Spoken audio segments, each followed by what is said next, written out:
দেশৰ সংকটকালীন অৱস্থাত প্ৰশংসনীয় পদক্ষেপ। নাজিৰাত বহুকেইটা স্বেচ্ছাসেৱী সংগঠনৰ উদ্যোগত ভাৰতীয় সেনাবাহিনীৰ জোৱানসকলৰ বাবে ৰক্তদান।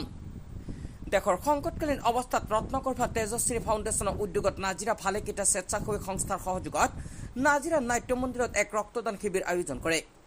দেশৰ সীমান্তত দেশৰ সেনাবাহিনীয়ে দেশৰ অখণ্ডতা সাৰ্বভৌমত্বৰ বাবে যুঁজ দি থকাৰ সময়ত সীমান্তত শত্ৰুপক্ষৰ আক্ৰমণত আঘাতপ্ৰাপ্ত হোৱা সৈন্যবাহিনীৰ জোৱানসকলৰ বাবে উক্ত ৰক্তদান শিবিৰ অনুষ্ঠিত কৰা হয়। শতাধিক যুৱক তথা ব্যক্তিয়ে ৰক্তদান কৰি দেশমাতৃৰ বাবে যুঁজ দিয়া সাহসী জোৱানসকলৰ বাবে থকা মানৱীয় দায়িত্ব আৰু কৰ্তব্য পালন কৰি স্ব-ইচ্ছাই ৰক্তদান কৰা পৰিলক্ষিত হয়। আয়তীৰ উৰুলিৰ মাংগলিক পৰিৱেশত ৰক্তদান কৰি শিবিৰ মুকলি কৰে কুটুম্ব সুৰক্ষা পৰিষদৰ সভাপতি সূত্ৰধৰ সত্যৰঞ্জন বৰাই। আজি শিৱসাগৰ জিলাৰ নাজিৰা নাট্য মন্দিৰত ৰত্নকৰ্ভা তেজস্বী ফাউণ্ডেশ্যনৰ উদ্যোগত যি আপোনাৰ শ্ৰদ্ধাঞ্জলি অনুষ্ঠান আৰু লগতে আপোনাৰ যি ধৰণে আধ্যাত্মিক এক ধৰ্মালোচনী সভা আছে তাৰ লগত সংগতি ৰাখি আমি কুটুম্ব সুৰক্ষা পৰিষদৰ তৰফৰ পৰা এটি ৰক্তদান শিবিৰ আমি আয়োজন কৰিছোঁ। আচলতে সিদ্ধান্তটো খুব তাৎক্ষণিকভাৱে আমি ল'ব লগা হ'ল।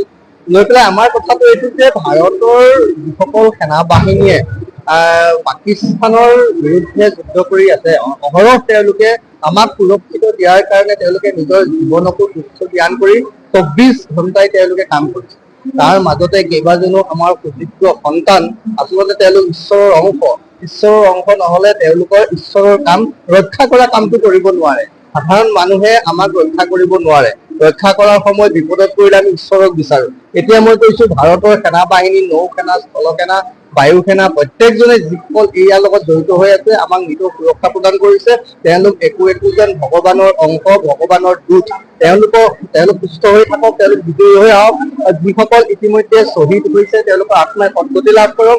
আমি নোৱাৰো তাত গৈ যুদ্ধ কৰিব, আমাৰ সেইটো সৌভাগ্য নহল, তেওঁলোক সৌভাগ্যশালী। গতিকে আমি ইয়াৰ পৰা আমাৰ অকণমান ৰক্তদান প্ৰক্ৰিয়াৰে আমি তেওঁলোকক উৎসাহ যোগাব খুজিছো। তেওঁলোকৰ পৰিয়ালক আমি কৃতজ্ঞতা ধন্যবাদ জনাব খুজিছো। এই যুদ্ধকালীন সময়ত তেওঁলোকৰ লগতে তেওঁলোকৰ পৰিয়ালবৰ্গই যিধৰণে সাহস সহযোগিতা আগবঢ়াইছে, যিধৰণে উৎসাহ প্ৰেৰণা যোগাইছে। গতিকে মই কৈছো ইয়াত আমি সামাজিক মাধ্যমত দেখি আছো, সামাজিক মাধ্যমত বিভিন্ন কথা কৈ থাকিব পাৰো, কিন্তু আমিও এই যুদ্ধখনৰ অংশীদাৰ হব লাগে। ইয়াত ধৰ্ম ৰক্ষাৰ যুদ্ধ, ইয়াৰ অধৰ্মীসকলক ইয়াৰ শিক্ষা দিয়াৰ যুদ্ধ। এখন আমাৰ প্ৰত্যেকৰে নিজৰ সুৰক্ষাৰ কাৰণে আমি কৰিছো। সেইকাৰণে মই আহ্বান কৰিছো ভাৰতবৰ্ষৰ লগতে অসমৰ সকলোকে সকলোৱে এই ধৰণৰ অংশগ্ৰহণ কৰক। যিধৰণে পাৰে তেওঁলোকে নিজৰ ৰাষ্ট্ৰৰ প্ৰতি, ধৰ্মৰ প্ৰতি নিজৰ একাগ্ৰতা, নিজৰ সমৰ্পণ দায়বদ্ধতা তেওঁলোকে দেখুৱাওক।